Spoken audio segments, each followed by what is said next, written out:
Bonjour à tous. Alors, on débute aujourd'hui avec un livre écrit par le docteur Brené Brown, paru en 2012. Et celui que nous avons choisi, en fait, on va commencer, on va voir jusqu'où on pourra aller avec le temps que nous avons, c'est Le pouvoir de la vulnérabilité de Brené Brown. Alors, comme son nom l'indique dans le titre, on parle de vulnérabilité. Et c'est un terme qui met beaucoup de personnes mal à l'aise. Parfois, nous pensons comprendre ce que c'est que la vulnérabilité. Désolée si je regarde parfois ici, ce sont mes notes. Et donc, dans ce livre, le docteur Brené Brown nous amène à aller un peu plus profondément sur le sujet de la vulnérabilité. Est-ce que la vulnérabilité est vraiment quelque chose de mauvais en soi? Bien sûr, on peut comprendre avec...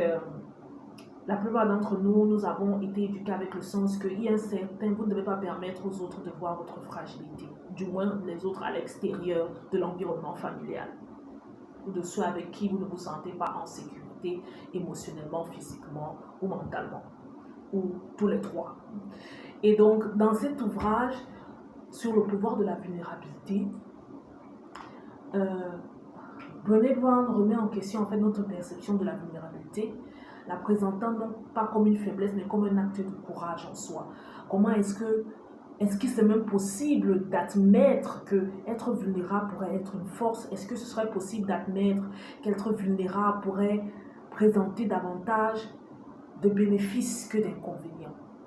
Et l'une des choses que l'auteur Brené Brown met en exergue dans le livre, c'est qu'on nous a tellement appris à avoir l'apparence de la force. Parce qu'en fait, dans le livre, quand elle dit le pouvoir de la vulnérabilité, elle est en train de nous amener premièrement à faire la synthèse des choses, à faire une remise en question, à se dire, bon, depuis toutes ces années-là, où vous faites semblant, où tu fais semblant, où je fais semblant d'être fort, quel est le résultat? Et si pour un moment, on s'asseyait dans le calme et le silence, et on réalisait que cette apparence, ce masque de force qu'on a tellement pris l'habitude de porter dans différentes juridictions où nous sommes appelés, dans différents environnements où nous sommes, nous a empêchés en fait de pouvoir puiser dans la véritable force qui se trouve en nous.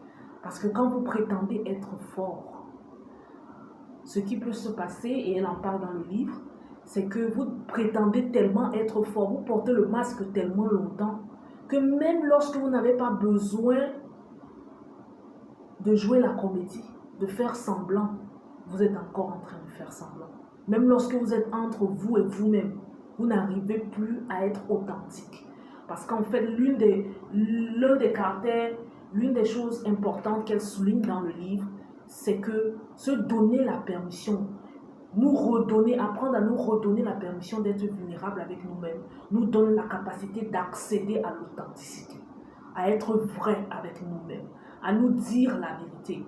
Et on va voir ça quand on parcourra le livre I Think Myself Happy. L'une des choses que l'auteur dit dans la première page, premier paragraphe, c'est que il y a une science universelle qu'on doit connaître, qui est la science de se connaître soi-même, Notice Soton. Et il dit Notice Soton, l'auteur Dr. Chanson, il dit Notice Soton veut dire avoir la capacité de se dire la vérité à soi-même. Et ça a l'air comme ça, mais quand on pose et qu'on y réfléchit, très souvent, le premier menteur, c'est qu'on se ment à soi-même. On n'arrive pas à admettre certaines choses, on refuse d'admettre certaines choses. Pourquoi? Parce que ces choses, selon l'auteur, portent une charge émotionnelle de honte, de culpabilité, de condamnation, d'accusation, de rejet. Et puisqu'on ne veut pas se mettre émotionnellement dans cet état de se sentir honteux, condamné, coupable, rejeté, abandonné, on choisit envers soi-même, avec soi-même, de se mentir. Le pouvoir de la vulnérabilité de Miss Brené Brown est un livre qui a, lors de sa parution, c'était un topic, c'était un thème tellement atypique sur lequel, par ailleurs, elle a fait une totale étude permettant à plusieurs personnes observant plusieurs personnes et rendant sa thèse sur ce thème. Et ce thème choisi était tellement à contre-courant. Parce que dire à quelqu'un que être vulnérable, c'est être fort, c'est antagoniste. Comment je peux être fort alors que je suis vulnérable? Ou comment je peux être vulnérable et c'est dans cette vulnérabilité que se trouve ma force? Et c'est donc sur la base de cela que Madame Brené Brown commence à présenter, expliquer comment est-ce que la vulnérabilité est en fait dans son essence une force. La vulnérabilité est une force et pas une faiblesse. C'est l'un des premiers points qu'elle met en exergue. La vulnérabilité, elle nous présente les méfaits ou les désavantages ou ce que le prix coûteux du perfectionnisme, vouloir la perfection à tout prix, qui en fait, selon elle dans le livre, c'est justement ce masque que généralement on met devant les autres parce qu'on estime que il est mieux de porter un masque que de se montrer à nu, il est mieux de porter un masque que d'être authentique avec soi-même. Elle parle ensuite, un autre thème phare qui va venir soutenir beaucoup le pouvoir de la vulnérabilité, c'est le courage. Elle parle beaucoup du courage et le courage de l'imperfection. Et par imperfection, elle parle ici d'arriver au niveau où on arrive à devenir conscient de la propre valeur qu'on a en tant qu'être humain.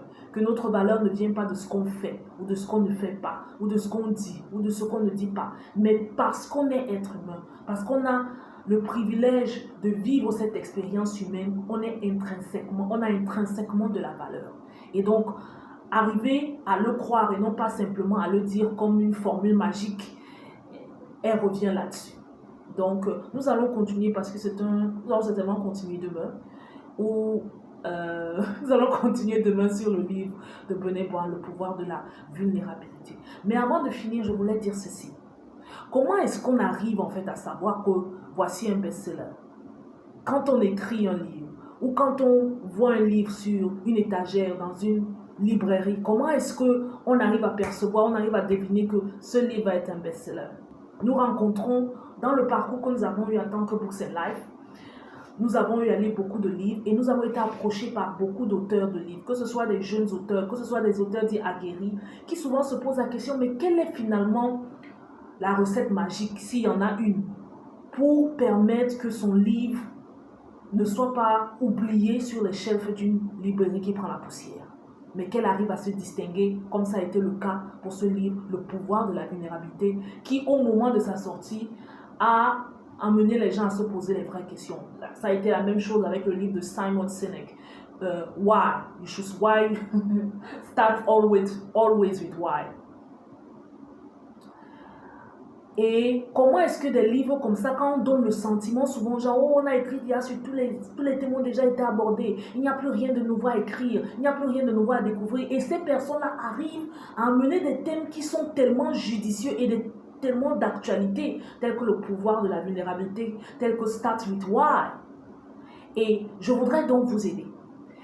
Et ma façon à moi de vous aider, c'est de vous permettre d'avoir ces clés-là, vous qui êtes jeune auteur, vous qui êtes auteur aspirant, ou même qui êtes déjà auteur chevronné, et vous voulez arriver à faire en sorte que votre publication, votre livre ou vos livres arrivent à entrer dans cette catégorie qu'on appelle les best-sellers. Je vais mettre dans les commentaires un lien que vous pourrez suivre pour en savoir davantage. Merci beaucoup, on se voit demain. Bye bye.